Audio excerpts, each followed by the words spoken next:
اعوذ باللہ من الشیطان الرجیم، بسم اللہ الرحمن الرحیم۔ السلام علیکم، میرا نام محمد اسحاق ہے، میں آرتھوپیڈک سرجن ہوں۔ فی الحال میں Shahab orthopaedic and general hospital phase 3 Chowk حیات آباد پشاور میں کام کر رہا ہوں۔ آرتھوپیڈک فیلڈ میں میرا تقریباً تجربہ جو ہے وہ 20 سال کا ہے۔ ہمارے پاس مریض آتے ہیں، ان میں بچے بھی ہیں اور بڑے بھی ہیں، وہ ہے گھٹنوں کا درد۔ گھٹنوں کا درد ہم اگر 2 حصوں میں تقسیم کر لیں تو ایک ہے بچوں کا، ایک ہے بڑوں کا۔ بچوں کا جو ہے وہ زیادہ تر وٹامن ڈی کی کمی کی وجہ سے، اور وٹامن ڈی کی کمی کی جو بیماری ہے ڈاکٹری میں اس کو ریکٹس کہتے ہیں۔ ریکٹس جب ہو جاتا ہے تو ریکٹس کے ساتھ جوڑ بھی جو ہے وہ درد کرنا شروع کر دیتے ہیں۔ دوسری بیماری جو ہے وہ ریمیٹائڈ جوینائل آرتھرائٹس، وہ بھی بعض اوقات بچوں کو ہو جاتا ہے تو اس کا بھی تدارک کرنا چاہیے۔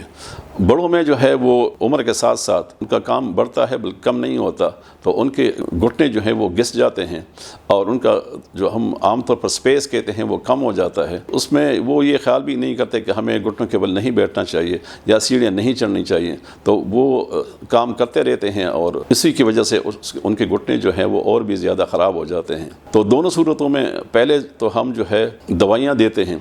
بڑوں میں جو ہے وہ دوائی سٹیج 1 یا سٹیج 2 کے پہلے ادوار میں دی جاتی ہے۔ اس کے بعد جو ہے یہ دوائی اس کے لیے کام نہیں کرتی۔ دوائیوں میں کنڈرائٹن سلفیٹ اور دوسری دوائیاں یا ڈائسیرین وغیرہ یہ جو ہیں کام کر لیتی ہیں کسی حد تک، لیکن ساری عمر کے لیے نہیں۔ ساری عمر کے لیے اگر درد سے بچنا ہو تو اس کے لیے پھر جوڑوں کو بدلنا پڑتا ہے۔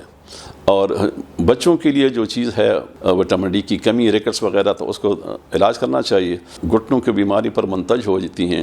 ایک تو یہ ہے کہ اگر وزن زیادہ ہو تو بھی گھٹنے جو ہیں جواب دے دیتے ہیں، اور بعض جسمانی بیماری وہ بھی بڑوں میں بھی چھوٹے میں بھی، جس کو ہم کہتے ہیں ریمیٹائڈ آرتھرائٹس، تو وہ بھی جو ہے گھٹنوں کی بیماری پہ منتج ہو جاتے ہیں۔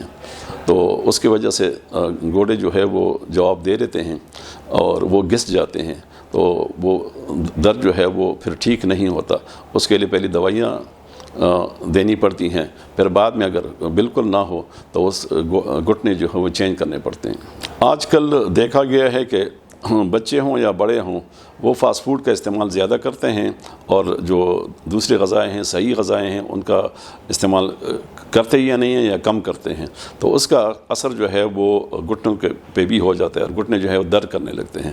تو بہتر یہ ہے کہ بچوں کے والدین کے لیے میں یہ ضرور کہوں گا کہ بچوں کو گرین غذا ہے وہ کھلائیں، اور فریش فوڈ جو ہے ان کو کھلائیں، دودھ کا استعمال کروائیں، وٹامن ڈی کا استعمال کروائیں، اور بڑے جو ہیں وہ غذائی تبدیلی کے ساتھ ساتھ وہ گھٹنوں کے بل نہ بیٹھیں، اور سیڑھیوں کے اوپر چڑھنا اور اس سے اترنا اس سے بھی وہ احتیاط کریں۔ اکثر دیکھا گیا ہے کہ جس بندے کے گھٹنے میں درد ہو تو اس کے لیے وہ نی سپورٹ یا گرپ کا استعمال کرتا ہے یا کرتی ہے۔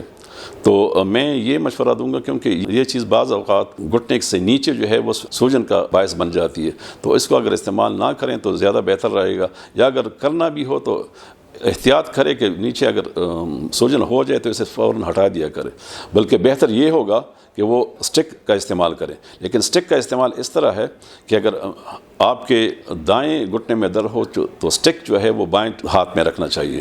مطلب دائیں گھٹنے میں درد ہے تو سٹک کون سے ہاتھ میں ہوگا؟ بائیں ہاتھ میں، کیونکہ اگر بائیں ہاتھ پہ آپ سٹک جو ہے استعمال کریں گے تو بوجھ جو ہے وہ بائیں گھٹنے پہ پڑے گا، اور دائیں گھٹنے پہ کم بوجھ پڑے گا، تو درد اس میں نہیں ہوگا۔ مریض ہمارے اس طرح بھی ہوتے ہیں، بلکہ زیادہ تر ہوتے ہیں کہ وہ گھٹنوں کے درد کے بارے میں فزیوتھراپی کا پوچھتے ہیں اور مالش کا بھی پوچھتے ہیں۔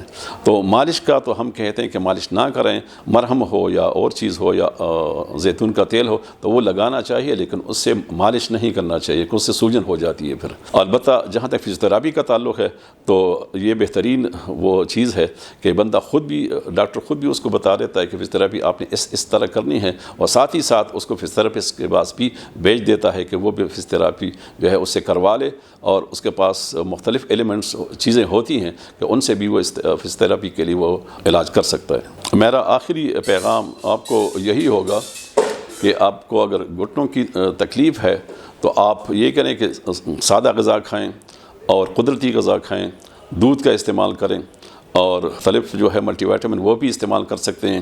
ساتھ میں اپنے معالج کے اس پہ مشورے پہ عمل کریں، پانی کا استعمال زیادہ ہونا چاہیے، اور واک کیا کریں، اور اگر آپ کو خدا نخواستہ شوگر ہو تو اس کا علاج کیا کریں، اور میں دوبارہ کہوں گا کہ اللہ نہ کرے کہ آپ کو بلڈ پریشر ہو، اگر ہو تو اس کا علاج وقت پہ کر لیں۔